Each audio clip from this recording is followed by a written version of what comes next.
Praise the lord. మన ప్రభువును ప్రియరక్షకుడైన యేసుక్రీస్తు నామములో మీ అందరికీ శుభాభివందనాలు తెలియజేస్తున్నాను. ఈ దినము రాజుల మొదటి మరియు 2 గ్రంథాల నుంచి యేసుక్రీస్తు ప్రభువారి యొక్క నిక్షిప్తతను గమనిద్దాం. ఎందుకు 2 గ్రంథాలు తీసుకుంటున్నానంటే ఈ యొక్క రాజుల గ్రంథం అనేది ఒకటిగానే పరిగణింపబడింది. కేవలం సెప్టాగింట్ ట్రాన్స్లేషన్ వల్ల, అంటే ఆ యొక్క భాషాంతరాన్ని బట్టి అవి 2 పుస్తకాలుగా విభజింపబడినవి తప్ప వాస్తవానికి హీబ్రూ బైబిల్ అది ఒకే పుస్తకంగా గమనిస్తూ ఉంటున్నాం.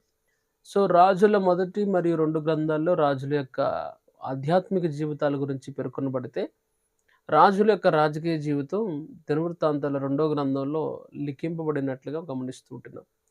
దినవృత్తాంతాల మొదటి 2 గ్రంథాలు సమూయేలు మరియు రాజుల గ్రంథాలకు అనుసంధానం లేదా వాటికి ఇంటర్లింక్ చేయబడిన పుస్తకంగా దినవృత్తాంతాలను గమనిస్తుంటున్నాం ప్రియులారా. సో ఎనీహౌ మొదటి రాజుల గ్రంథము యొక్క చరిత్రను మనం గమనిస్తే, మొదటి రాజుల యొక్క గ్రంథములో దాదాపుగా 130 సంవత్సరాల చరిత్రను గమనిస్తున్నాం.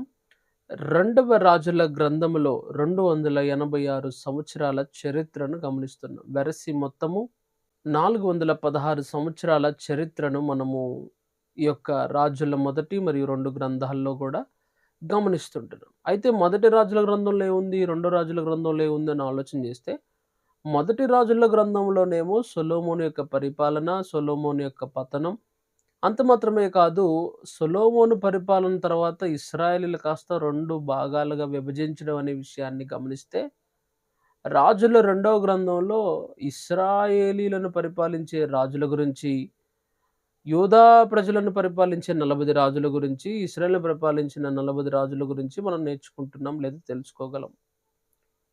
అంటే ప్రాముఖ్యం అహజ్యా మొదలుకొని హోషేయ వరకు, హిజ్కియా మొదలుకొని సిద్కియా వరకు, అహజ్యా మొదలుకొని హోషేయ వరకు కలిగిన ఈ కాలంలో అష్షూరు వారి చెరలోనికి ప్రజలు వెళితే, ఇశ్రాయేలీలు వెళితే, యోధా ప్రజలేమో బబులోను చెరలోకి వెళ్ళారు హోషేయ నుంచి సిద్కియా కాలంలో.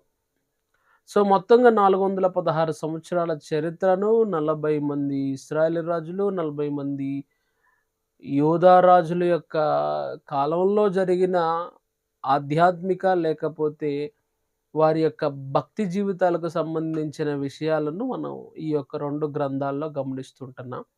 ఏమాత్రం కూడా ఆలస్యం చేయకుండా యేసుక్రీస్తు ప్రభువు ఎలా నిక్షిప్తమై ఉన్నారనే విషయాన్ని వెంటనే తెలుసుకుందాం ప్రియారా.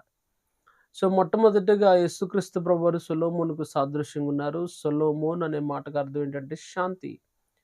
యెషయా గ్రంథం 9వ అధ్యాయం 6వ వచనములో ఎలయనగా మనకు శిశువు అనుగ్రహింపబడిన, ఆయన భుజముల మీద రాజ్యభారముండును, సమాధానకర్త అనే అధిపతి అని అతనికి పేరు పెట్టబడిన లేఖనం సెలవిస్తుంది. సో ఆయన సమాధానంగా, శాంతికి చిహ్నంగా, శాంతిని అనుగ్రహించేవాడుగా, శాంతి ప్రదాతగా మనం గమనిస్తున్నాం. శాంతి దూత కాదు, శాంతి దాతగా యేసుక్రీస్తు ప్రభువారు ఉండినట్లుగా గమనిస్తున్నాం. రెండవదిగా సొలొమోను జ్ఞానమునకు సాదృశ్యంగా లేదా సొలొమోను జ్ఞానమునకు ప్రతీక అనే విషయాన్ని గమనిస్తే, యేసుక్రీస్తు ప్రభువారు ఆయన జ్ఞానముగా ఉన్నారని, ఆయన యొక్క ఆయన గురించిన సర్వసత్యం తెలుసుకోవడమే జ్ఞానమని, ఆయన యొక్క జనన క్రమంలో జ్ఞానులు ఆయన్ని వెదకి వచ్చారని, అయ్యా నువ్వు జ్ఞానులకు వాటిని మరుగు చేసి పసిబాలురకు ఇంత పరలోక సంబంధమైన విషయాలు తెలియచేసావని దేవుణ్ణి మహింపరిచినట్లుగా గమనిస్తున్నాం. అంత మాత్రమే కాదు, యేసుక్రీస్తు ప్రభువారు 12వ ఏట ఆ యొక్క దేవాలయంలో చాలామంది యొక్క మత పెద్దల సమక్షంలో వారు అడుగుతున్న వాటికి సరైన సమాధానాలు చెప్తుంటే, యేసుక్రీస్తు ప్రభువారి జ్ఞానానికి వారందరూ కూడా నివ్వెరపోయినట్లుగా గమనిస్తుంటున్నాం.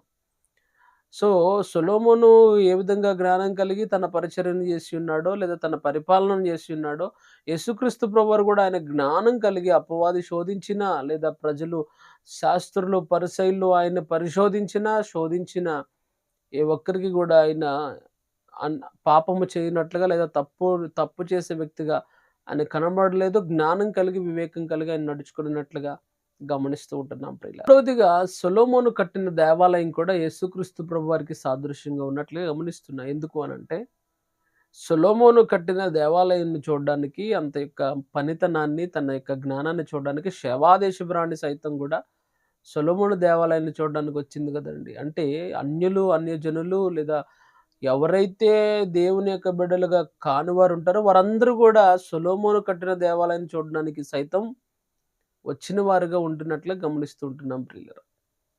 యేసుక్రీస్తు ప్రభువారిని గూర్చి గూడా గ్రీసు దేశస్థులొచ్చారు ఆయన దగ్గరికి. అయ్యా! మేము యేసును చూడగోరుతున్నాం అన్నప్పుడు యేసుక్రీస్తు ప్రభువన్నారు, మనుష్య కుమారుడు మహిమపరచు గడియ వచ్చి ఉన్నది అనే విషయాన్ని గమనిస్తున్నాం. ఆ రోజుల్లో గ్రీసులు చాలా తత్వజ్ఞానం కలిగిన వారుగా ఉంటున్నారు. యేసుక్రీస్తు ప్రభువారు రావడానికంటే ముందుగానే గ్రీకులలో లేదా గ్రీసు దేశంలో ప్రావీణ్యము, ప్రాచుర్యం పొందిన అలెగ్జాండర్ అనబడిన వ్యక్తి ఉన్నాడు. చరిత్రలో కూడా అతని గురించి నేర్చుకుంటున్నాం. అతని శిష్యులే ప్లేటో గాను, సోక్రటీస్ గాను, అరిస్టాటిల్ గాను వీరందరూ గూడా వారి తదనంతరం వచ్చిన ఫిలాసఫర్స్ గాను, తత్వజ్ఞానం కలిగిన వారుగా గమనిస్తుంటున్నాం. సొలొమోను యొక్క మందిరం కట్టించిన దేవాలయాన్ని శేబాదేశపు రాణి చూడ్డానికి వచ్చింది. యేసుక్రీస్తు ప్రభువారి దైవత్వాన్ని గ్రీసు దేశస్థులు గుర్తించి ఆయన్ని వెదకి వచ్చారట పస్కా దినాన్న పండుగలో. సో, ఇవన్నీ గూడా యేసుక్రీస్తు ప్రభువారికి ఇంటర్లింకింగ్ అనే విషయాన్ని గమనించాలి. మూడవదిగా ఏలియా యేసుక్రీస్తు ప్రభువారికి కాదు గానీ బాప్తిస్మమిచ్చు యోహానుకు సాదృశ్యంగా ఉన్నాడు.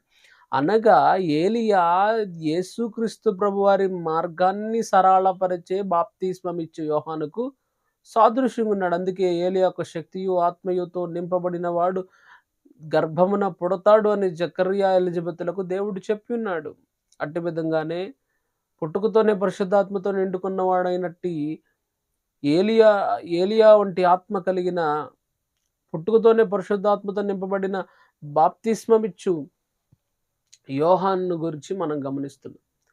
నేనిప్పుడైతే నీళ్లలో బాప్తిస్మిస్తున్నాను గానీ నా వెనుక వచ్చేవాడు అగ్నిలో బాప్తిస్మిస్తాడు. ఆయన చెప్పుల వారిని విప్పుటకైనను యోగ్యత కాదు అన్నాడు. ఏలియా యేసుక్రీస్తు ప్రభువారి మార్గాన్ని సరళపరిచే బాప్తిస్మమిచ్చి యోహానుకు సాదృశ్యంగా ఉంటే, ఎలీషా యేసుక్రీస్తు ప్రభువారికి సాదృశ్యంగా ఉన్నాడు. ఎలీషా పరిచర్య నుంచి యేసుక్రీస్తు ప్రభువారు ఏ విధంగా సాదృశ్యంగా ఉన్నారో తెలుసుకుందాం. ఒకటి, ఎలీషా ఆ దినాల్లో ఏ ఒక్కరు కూడా నయం పొందుకొని లేదా ఏ ఒక్కరు కూడా స్వస్థపరచబడని ఒక ఘోరమైన రోగాన్ని ఎలీషా నయం చేసి ఉన్నాడు నయమాను జీవితంలో. అదే కుష్టు రోగం.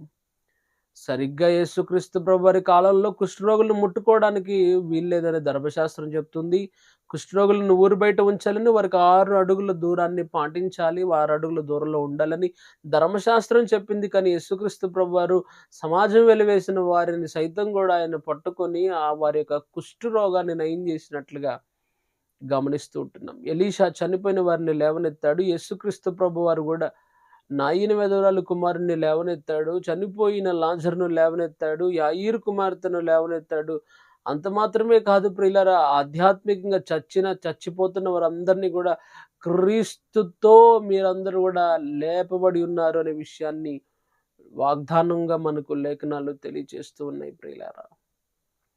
నా ఈ మాటలు వింటున్న ప్రియ దేవుని బిడ్డ, యేసుక్రీస్తు ప్రభువారు ఎలీషా యేసుక్రీస్తు ప్రభువారికి సాదృశ్యంగా ఈ విషయాల్లో ఉన్నాడు. వాక్యం వింటున్న నా జీవితాల్లో ఇట్టి విషయాలు తెలుసుకున్న నీవు అంతటితో ఆగిపోకూడదు. ఈ విషయాలను అనేకులకు తెలియచేయాలి. ఎందుకంటే అంత్య దినాల్లో ఉంటున్నాం, రాకడ దినాల్లో ఉంటున్నాం. సర్వసత్యం కరువైపోయింది, వాక్యం కరువైపోయింది. వాక్య విరుద్ధమైన బోధలు, వాక్య విరుద్ధమైన సందేశాలు, అనేక దెయ్యాల బోధలు ఈ రోజున సంఘాల్లో చాలామంది ఆధ్యాత్మికంగా బలపడుతున్న విశ్వాసులను ఈడ్చే లేదా విశ్వాసులను నీరసిల్లినట్లుగా, సన్నగిల్లినట్లుగా ఈరోజున చాలా వాక్యాలు ఉంటున్నాయి. కనుక ఈ సర్వసత్యాలను తెలుసుకున్న నీవు దేవుణ్ణి మహింపరచు మొదట. తద్వారా ఇది నీకు దీవెనకరంగా, ఈ మాటలు నీకు దీవెనకరంగా, ఆశీర్వాదకరంగా ఉంటే నీవు ఇతరులకు, అనేకులకు వీటిని తెలియచేయి. తద్వారా నువ్వు దేవుణ్ణి మహింపరిచిన వ్యక్తిగా ఉంటావు. ప్రార్థన చేసుకుందామా? కళ్ళు మూసుకుందాం. ప్రార్థన. పరిశుద్ధ ఆత్మదేవ నీకు వందనాలు, స్తోత్రాలు తండ్రి. ఈ రాత్రికాల సమయాన్ని, ఈ యొక్క దినాన్న ప్రభా మాతో అనేకమైన విషయాలు మీరు మాట్లాడిన విధానం బట్టి వందనాలు తండ్రి. ఎందరైతే ఈ మాటలు వింటూ వారి యొక్క విశ్వాసాన్ని పదిలపరుచుకుంటూ ఇంతకు ముందన్నట్టు తెలియని విషయాలు తెలుసుకుంటూ అయ్యో, పాత నిబంధనలు ఇన్ని విషయాలతో యేసుక్రీస్తు ప్రభువారు దాచబడి ఉన్నారని సర్వసత్యాన్ని తెలుసుకుంటున్న ప్రతి ఒక్కరు కూడా నిన్ను మహిమపరిచినట్లుగాను, తెలుసుకున్న వారు అంతటా తాకుండా ఈ సర్వసత్యాన్ని అనేకులు ఎరుగునట్లుగా ప్రభు వారును కూడా పాలిభాగస్థులగునట్లుగా వారి మనసులను ప్రేరేపించి నడిపించమని, ఈ మాటలు వింటున్న ప్రతి ఒక్కరిని దీవించమని, వారి యొక్క వ్యక్తిగత అవసరతలను తీర్చమని, క్రిస్మస్ దినాల్లో ఉంటుండగా క్రిస్మస్ శుభదినాల్లో క్రిస్మస్ శుభాలను మా గృహాల్లో ఉంచమని యేసుక్రీస్తు నామమున అడిగి వేడుకున్నాను తండ్రి. ఆమేన్. God bless you.